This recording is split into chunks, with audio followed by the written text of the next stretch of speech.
Puji Tuhan, kembali lagi di program Berkat Pagi GPD Manuel Garut. Saya percaya saya dan saudara selalu rindu diperbarui oleh kebenaran firman Tuhan. Puji Tuhan saudara yang kasih Tuhan, kita masuk di dalam 2 Tesalonika 3. Ayat firman Tuhan pada saat ini di dalam 2 Tesalonika 3 ayat yang ke-9. 2 Tesalonika 3 ayat ke-9. Demikianlah firman Tuhan. Bukan karena kami tidak berhak untuk itu, melainkan karena kami mau menjadikan diri kami teladan bagi kamu supaya kamu ikuti. Di dalam ayat ini ada satu kata yang harus kita pelajari, yaitu tentang teladan. Dan tema firman Tuhan pada saat ini adalah pribadi yang menjadi teladan. Seorang pribadi yang menjadi teladan. Di dalam 2 Tesalonika 3 ayat 9 pasal ketiga ini, bagaimana Paulus di pasal ini memberikan suatu teladan, memberikan suatu keteladanan yang harus jemaat Tesalonika contoh, dan yang harus jemaat Tesalonika ini miliki dalam kehidupan setiap harinya sebagai orang yang percaya. Karena kenapa? Karena jemaat di Tesalonika ini, mereka di tengah-tengah lingkungan yang jahat, di tengah-tengah lingkungan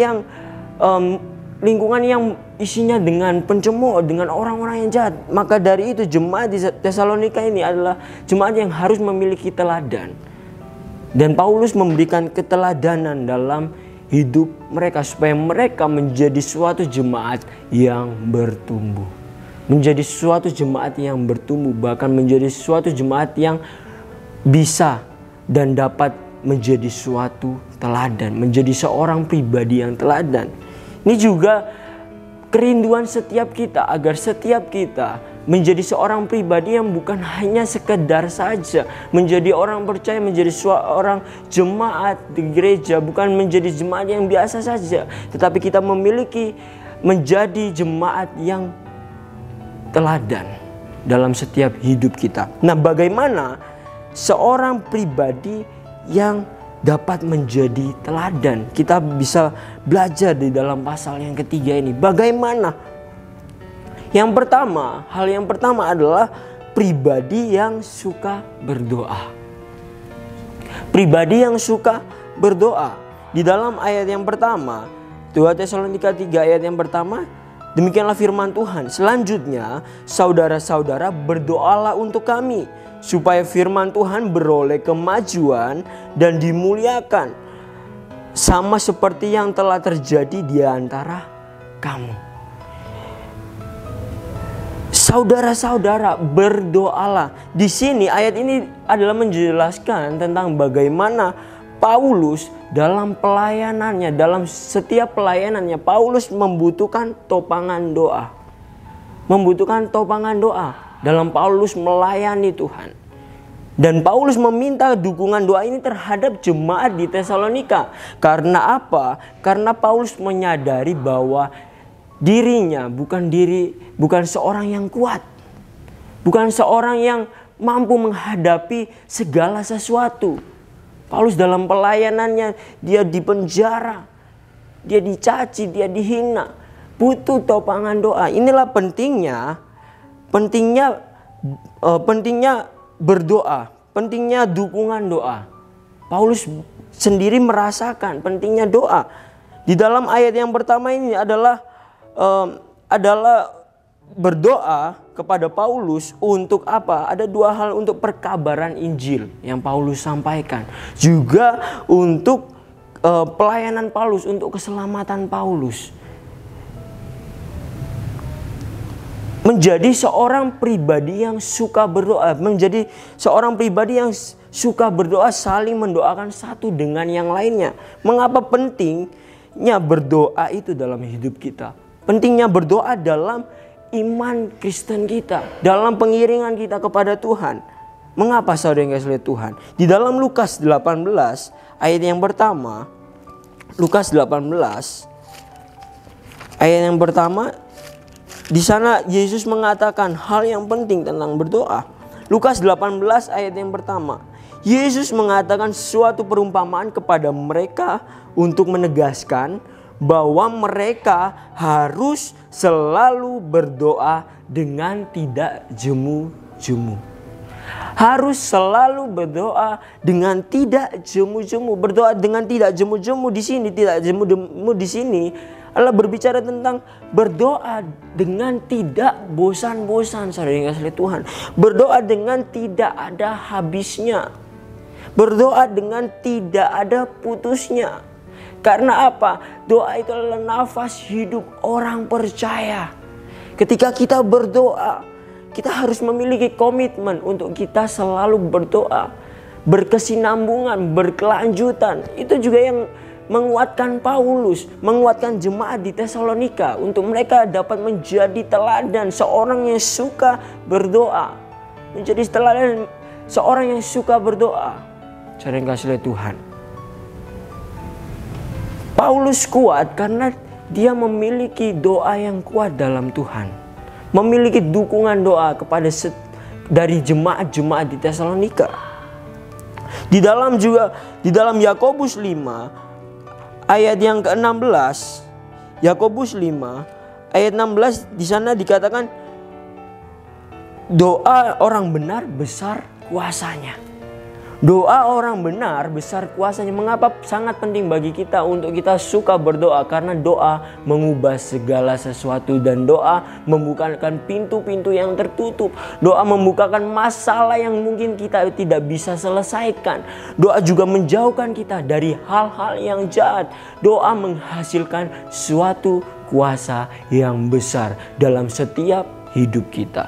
Punyailah pribadi yang suka berdoa. Dan sehingga kita menjadi pribadi yang dapat menjadi teladan bagi sekeliling kita. Bahwa kita adalah pribadi yang suka berdoa. Sering kasih oleh Tuhan.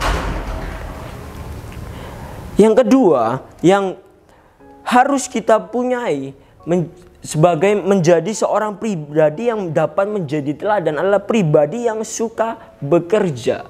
Selain kita suka berdoa, kita harus suka bekerja. Di dalam ayat 7 dalam 2 Tesalonika 3 ayat 7 sampai 8 di sana dikatakan, sebab kamu sendiri tahu bagaimana kamu harus mengikuti teladan kami. Dan kami di sini adalah Paulus dengan rekan-rekan kerjanya, karena kami tidak lalai bekerja di antara kamu.